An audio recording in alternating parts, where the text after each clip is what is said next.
Bonjour à tous, je crois que je peux remettre mon bonnet de Papa Noël. J'ai été heureux ce mardi de vous donner le tiercé, quarté, quinté à Vincennes avec mon tocard Baccarat de Niro, quatrième à 60 contre 1, tiercé, quarté, quinté, 631 € de gains cumulés. Je suis heureux parce que avec cette arrivée, c'est mon 61e événement que je vous donne depuis le 1er septembre et je peux vous dire que c'est du 50% assuré sur septembre, octobre, novembre et décembre, puisque depuis le 1er septembre, j'ai tenu le rythme et j'en suis heureux de vous donner un tiercé sur deux. Bon, ce mercredi, je suis moins chaud avec tout peut arriver. C'est Cannes-sur-Mer avec des sauteurs qui ont tous été préparés pour ce meeting. Et s'il ne fait pas forfait pour problème administratif de papier pas en règle, comme le coup qu'il m'a fait la dernière fois, mon favori, mon coup sûr à la gagne, Lars Zurekin, devrait gagner.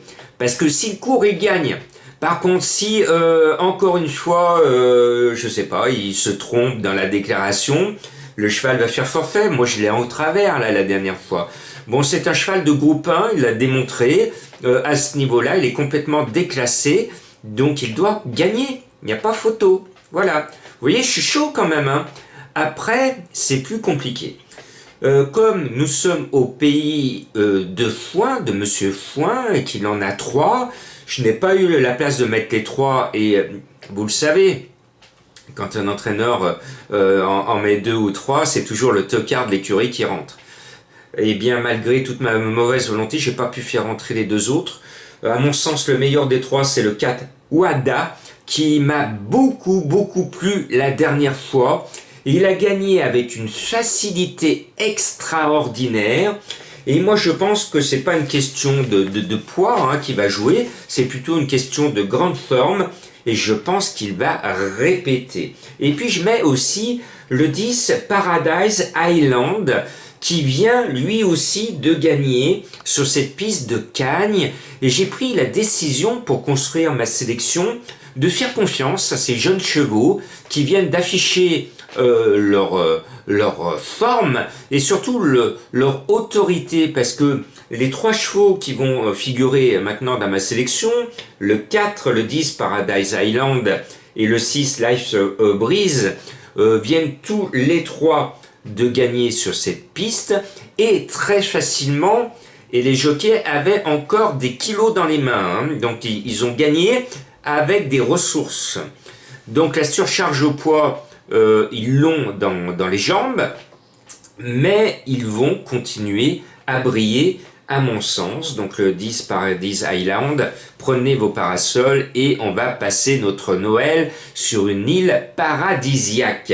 Et puis, bizarrement, ce 6 Life's Breeze, qui est super bien placé au poids quand on fait bien les lignes, il est annoncé à 20 contre 1, alors qu'il vient de faire impression en gagnant dans un lot semble-t-il plus modeste. Je dis semble-t-il parce que là ce n'est pas un lot de quintet à Auteuil, on est à un niveau moindre, donc je pense que la forme va primer la classe, et du 20 contre 1, cela m'encourage à vous le donner en coup de cœur. Vous avez vu, DS Noire, elle était mal partie, elle est venue finir paf, deuxième du quintet de ce mardi.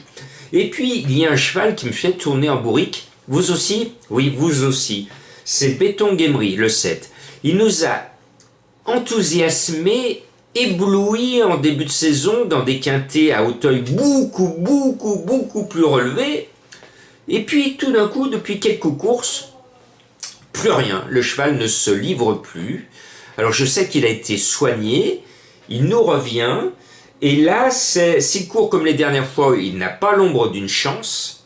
Mais s'il court comme il l'a fait en début de saison, et notamment dans les gros quintets, lui aussi est déclassé parce qu'il n'est pas loin de valoir Zurekin sur sa vraie valeur.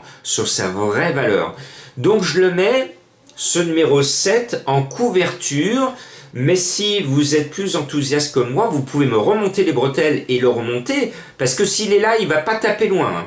Sinon, il va encore décevoir, donc à vous de choisir.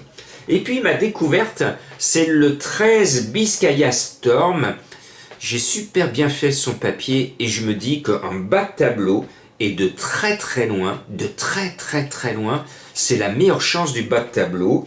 Il est annoncé à 15 contre 1. Son entourage a doublement visé la course avec 2 représentants au départ. Et cela va faire mal. D'ailleurs, juste ensuite, je mets son compagnon d'entraînement, le 9 George Flash. Ben, j'ai flashé un peu pour lui, alors je sais que mes confrères aussi, ce n'est pas une trouvaille, il est annoncé à 8 contre 1, et j'inverse la confiance de l'entraîneur parce que le papier du 13 me semble meilleur que le papier du 9.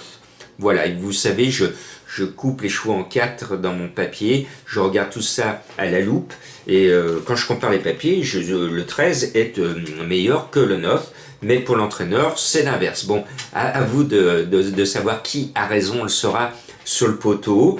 Et j'ai failli vous le donner en coup de cœur, le 3 Kim Raver.